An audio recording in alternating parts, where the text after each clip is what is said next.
17th day of January 2018, employees of Clearview Psychiatric Hospital were back on the picket line, promising this time to stay for as long as it takes. Nurses have stepped in to ensure the hospital's patients are cared for, but they too have set a deadline.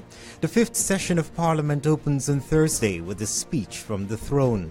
CARICOM foreign ministers denounced the enslavement of African migrants in Libya, and North and South Korea have agreed to march together under a single unified Korea flag at next month's Winter Olympics in the South. Thank you so much for joining us this Wednesday evening. I am Phil George. Employees of Clearview Psychiatric Hospital continued protest action today, calling for the authorities to give attention to their numerous concerns. The employees are promising to stay off the job until steps are taken to pay them outstanding monies, improve their working conditions, and for resources to be made available for them to effectively execute their duties. Employees walked off the job last week, and their protest caught the attention of Prime Minister the Honourable Gaston Brown, who made immediate arrangements for some of their concerns to be addressed. But while they are thankful for his intervention, the employees say there are more issues that need urgent attention, and they are determined more than ever to ensure the authorities take notice of their plight. Sandra Williams is a representative of the Public Service Association, which represents mostly ward and nursing attendants and established domestic aides. We have to put pressure on the powers that be in order for them to provide the quality public services, because they cannot give quality public services if the necessary tools are not in place. So they need to fix the institution. They need to pay them their money before they can go back inside to work. We have to put pressure on them. We over the years, we have been letting our members come out for 1 or 2 days and then go back inside. But no more. The workers say they're not going back, and we have to support them. They cannot go back under those conditions in there. Sandra Williams is appealing to Prime Minister Brown to tour the psychiatric hospital to see firsthand the conditions in which the staff work. One of the major issues, she says, has to do with health and safety. You have water running under the nurses and the attendants' quarters where they live. I actually see like CBH went up there and did some spraying. So you could understand that they were maybe breeding mosquitoes and other things. So you have a lot of vermins up there, like rats, because either CBH or whoever is National Solid Waste Management Authority, they need to come and remove the garbage from up there. You have dilapidated buildings. Yet they actually wanted fans, but the Prime Minister on day one when they went outside, he was on his way to cabinet and he saw the commotion there and he stood up and he had an interview with them, and so he gave them washing machines because they wanted washing machines. He sent some fans and some chairs, and those are some of the issues there that they went out there also because they didn't have all of those things. But the bathrooms and so on are still in very poor condition. Meanwhile, the protest action is impacting nurses attached to the psychiatric hospital in the execution of their duties. The nurses are heavily dependent on the ward and nurses' aides, and according to Karen Josiah of the Antigua and Barbuda Nurses Association, they have taken on added responsibilities. What is happening now, the nursing staff is now overwhelmed. As I visited them this morning, they were complaining. They were doing mopping and sweeping, and they were doing other duties that are not necessarily nursing, right? Because there were other cleaners and everything who were responsible for those responsibilities. But they were trying to, assist the patient. So some nurses were cooking, and there's some that she was mopping floor, and that they're working now sessions and 2 shifts, and they are overwhelmed. Now the problem with that now is that sooner or later, the nursing staff are going to cry out, which they're already doing, and they would be basically unable to do both duties. Josiah is applauding the efforts of the nurses, who she pointed out have gone above and beyond the call of duty in ensuring patient care is not affected. She is appealing to the authorities to intervene as soon as possible in bringing relief to the hospital. She noted that nurses too are concerned about the state of affairs at Clearview, but they are hoping that through sound industrial relations, there will be a solution. The Antigua and Barbuda Nurses Association do not at all want to use protest action first at any time when it comes to dealing with situations in relation to industrial relations. We prefer using dialogue, and we have tried that, and we have done that, and we're just waiting the time before anything can happen. But as I said, I still want to assure the public that no matter what happens, our nurses will ensure that they give adequate care still, that nobody will suffer as a result of the nurses' action. We're going to do our best to allow the due process to go forward, but we just want to assure the public of our continued commitment to care. But I mean, we're human. That's Karen Josiah of the Antigua and Barbuda Nurses Association. Josiah says they have given the authorities 30 days to deal with the issues.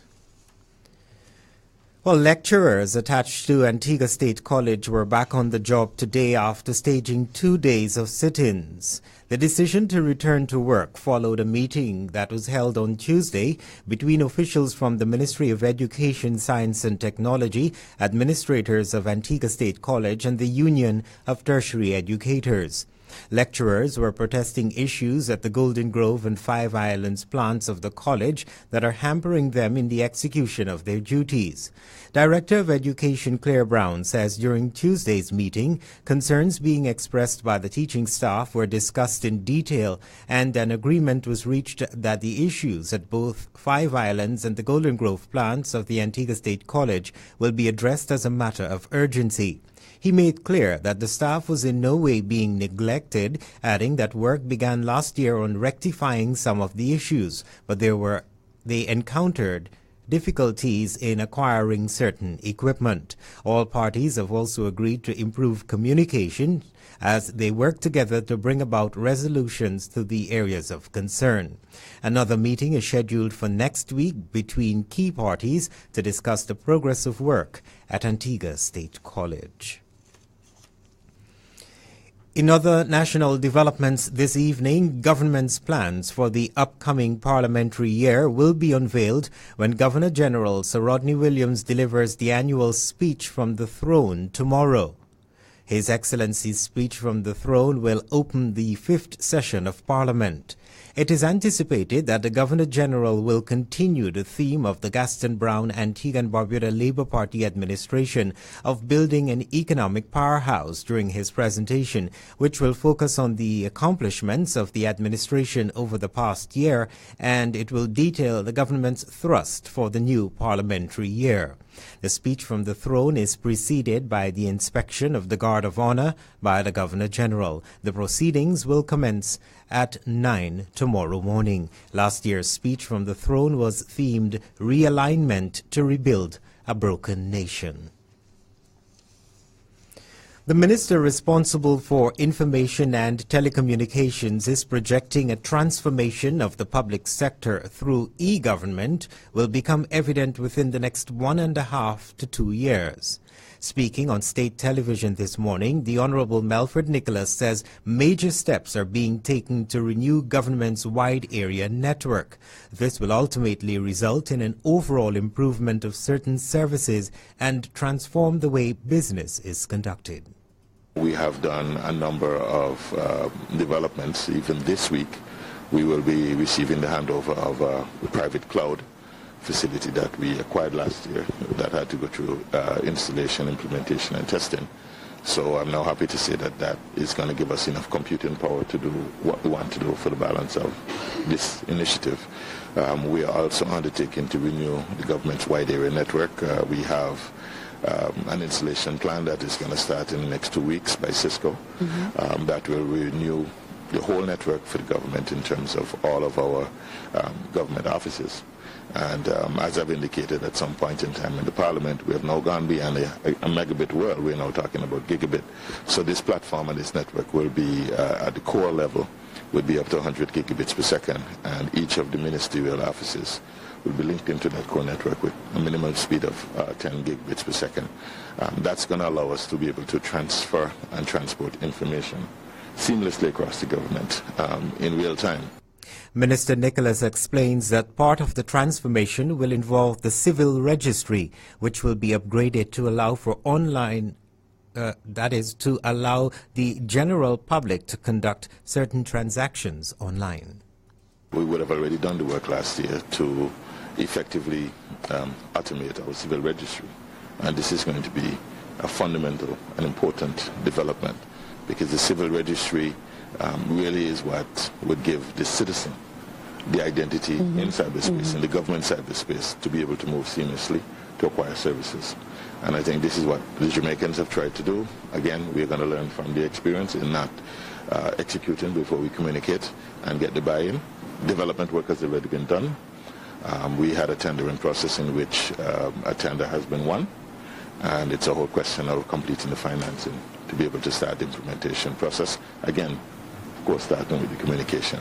And I think once we have completed that, we will be able to allow the citizenry to be able to acquire passports, birth certificates, other services that we require from government, almost in a seamless manner. That's the Minister with responsibility for information and telecommunications, the Honourable Melford Nicholas. More donations for Barbuda as the recovery process continues on the Sister Isle. 2 containers of supplies, including household items, mattresses, beddings, and other accessories, were donated on Tuesday to the National Office of Disaster Services, NODS. The donation was facilitated by the Office of Antigua and Barbuda's High Commissioner to London, Karen Mayhill. The items were sourced from Shop Direct in London, who was among the first to respond to a letter of appeal sent by High Commissioner Hill.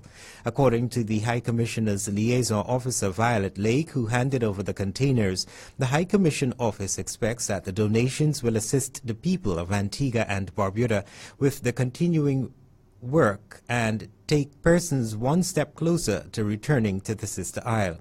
Director of NODS, Fillmore Mullins, says one of the challenges has been to assist Barbudans with getting back over to the Sister Isle to resettle, and Tuesday's donation will help in a meaningful way. He's grateful to the various support partners and individuals who continue to offer assistance so that Barbudans can function in a relatively comfortable environment. The High Commission office in London notes that it remains committed to supporting the efforts of the government and people of Antigua and Barbuda in the rebuilding process.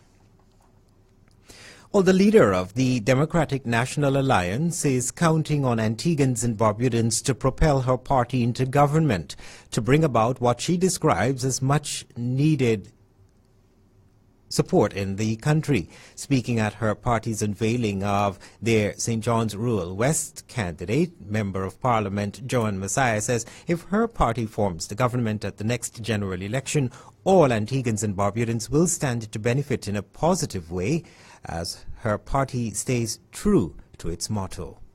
You, the people, you will help us to ignite what is necessary to bring about these much-needed changes. What we want to do now, here and now, right before the election and right after, is to ignite in every man, woman, boy, and girl that spirit of hope among us, that tomorrow will be a better time, a better day, a better era under the Democratic National Alliance. We believe in our hearts, in our souls. I don't want to speak with the other candidates, they have to tell you so themselves, but it is in my marrow, my bone marrow, that we will deliver on our motto of prosperity for all in this country. She says under a DNA government, a diversified economy will be promoted, all part of transformational leadership. We are saying we want to promote and invite local participation in heritage tourism, in eco-tourism, in educational tourism, in sports tourism, entertainment tourism. research and development tourism, real estate tourism, agro-tourism, cultural tourism, and community tourism. That's what we want to tell the people of Antigua and Barbuda. We're offering them for an opportunity to participate in the economic life of this country. That's the political leader of the Democratic National Alliance Member of Parliament, Joan Messiah. CARICOM foreign ministers denounced the enslavement of African migrants in Libya, and North and South Korea have agreed to march together under a single unified Korea flag at next month's Winter Olympics in the South. We'll have those stories and more in regional and international developments. Stay tuned.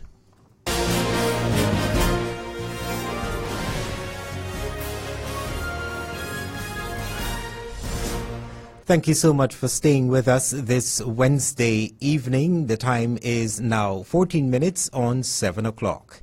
Caribbean community foreign ministers have denounced the enslavement of African migrants in Libya, saying slavery should never again be experienced in old or new forms. A statement issued by the Guyana-based CARICOM Secretariat said that the ministers met earlier this week for the first time this year and issued the statement expressing concern at the reports of the dehumanizing situation of African migrants in Libya being auctioned into slavery by criminal elements. It said that the ministers joined in solidarity with the statements made by African and European leaders at the 5th African Union-European Union Summit on 29-30th November 2017, calling for an immediate end to the criminal practices, and with that of the United Nations Security Council on December 7th of 2017, condemning such actions as heinous abuses of human rights. The statement said that the ministers also welcomed the statement by the Presidential Council of the Government of National Accord of Libya, denouncing slavery and human trafficking and committing to take action against the reported crimes. Given the history, lessons and effects of slavery, the Community Council of Ministers of CARICOM underscored the need to condemn the gross violation of human rights. The statement added that, as stated in 2007 by then Chairman of the Caribbean Community, Dr. Ralph Gonsalves, on the occasion of the bicentenary of the abolition of the transatlantic slave trade, slavery should never again be experienced in old or new forms. An estimated 700,000 migrants are in Libya, which is among the key transit pathways towards Europe, according to a United Nations estimate. One human trafficker was quoted by a television station recently as saying that many of the enslaved refugees are held for ransom or forced into prostitution and sexual exploitation to pay their captors and smugglers. Others are murdered by smugglers or die in the desert from thirst or car accidents. Haiti says it is pleased with a decision by Suriname to regularize more than 1,500 Haitians who have been residing in the Dutch Caribbean Community country.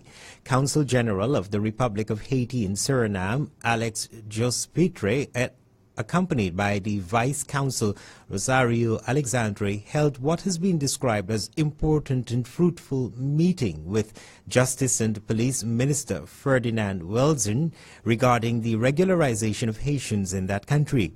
A statement issued following the talks noted that Welzin had reiterated Suriname is moving to ease the uncertainty regarding the irregular situation facing the estimated 1,800 Haitians who had been able to obtain temporary residence for a 2-year period through an initiative undertaken by the Desi Bouterse government 3 months ago. Jospitre said he was pleased with the outcome of the talks and the initiative because their regularized compatriots will soon be entitled to social benefits and civil rights such as access to health insurance coverage, driver's license, authorization of work, the right to invest, the right to property, the possibility to marry foreigners, and to move freely through and out of the country. In addition, Jospitri said that the meeting also explored other initiatives with the possibility of an extension of the process of legislation, which expired on December 20th last year, for the benefit of Haitians who could not meet the requested documents and funds in time. He said a request was made for the possibility of special treatment for Haitians who have entered Suriname illegally and who have not been included in the recent process of legislation. Dr. Jean Ramjohn Richards yesterday said she has been touched by the outpouring of love shown to her late husband and former president of Trinidad and Tobago, George Maxwell Richards. She added that all of the messages given to her by people as they offered their condolences made her realize there was another side to her husband she never really knew. Speaking to Newsday on the steps of the National Academy for the Performing Arts Napa in Port of Spain, after spending several hours greeting mourners as Richards' body lay in state, Ramjohn Richards said the past few days since her husband's passing on January 8th were very difficult for her and the family. Dr. Ramjohn Richards said she knew him, she lived with him for 50 years, but by interacting with all the people from all differing walks of life made her realize there was a side to Max that she did not really know. She said she still cannot believe he's gone. Trinidad and Tobago's fourth president was given a 21-volley gun salute and was cremated in a private ceremony today following a state funeral at the National Academy for the Performing Arts. The government in Trinidad has revealed that cabinet will meet to decide a fitting tribute in memory of the late president. In developments now internationally, North and South Korea have agreed to march together under a single unified Korea flag at next month's Winter Olympics in the South. They also agreed to field a joint women's ice hockey team in a rare talks at the Truce Village of Panmunjom. These are the first high-level talks between the countries in more than 2 years. It marks a thaw in relations that began in the new year when North Korea offered to send a team to the Games. The Games will take place between 9th and 25th February in Pyeongchang in South Korea.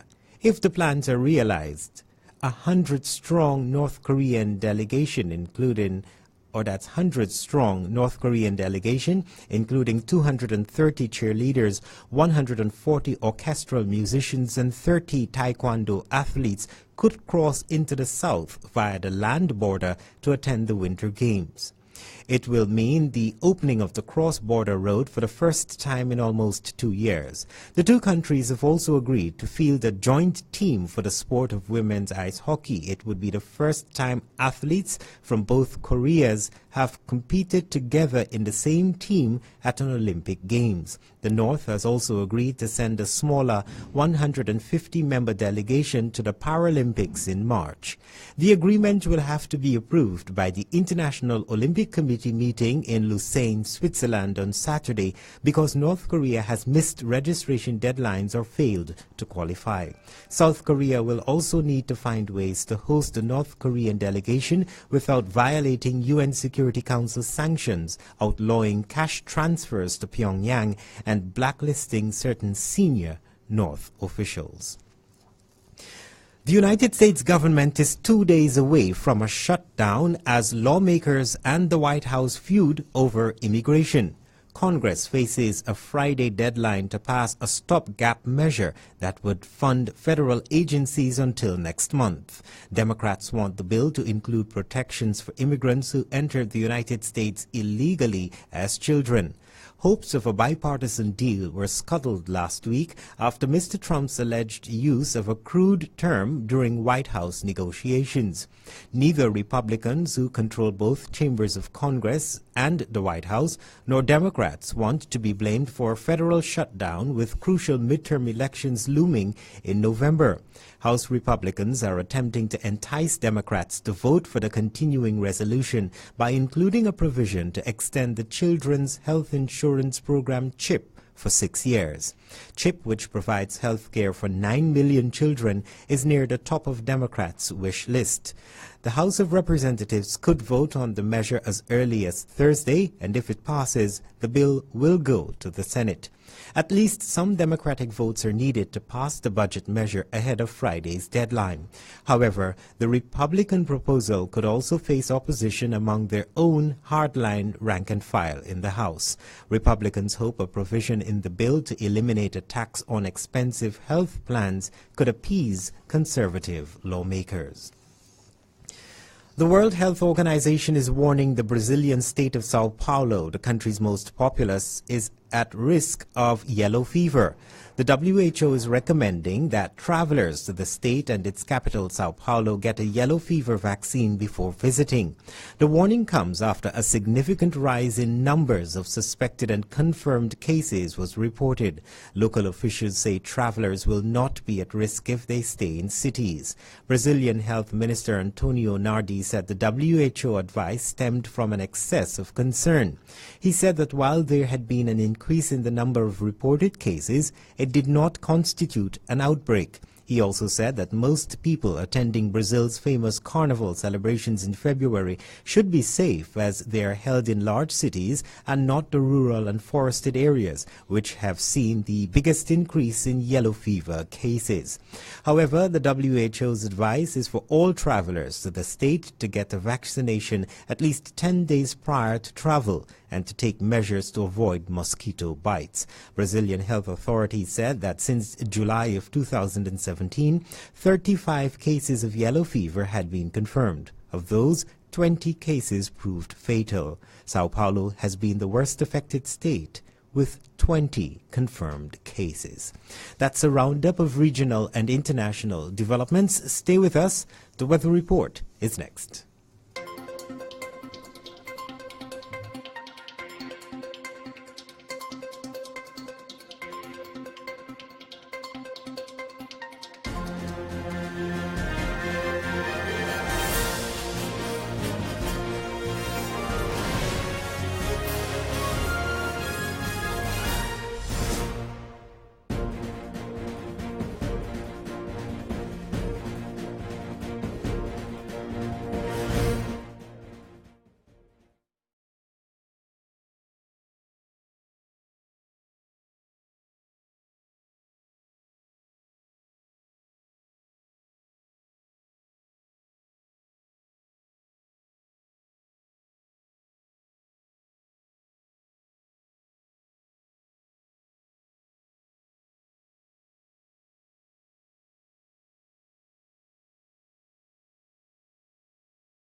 Celsius or 73 degrees Fahrenheit.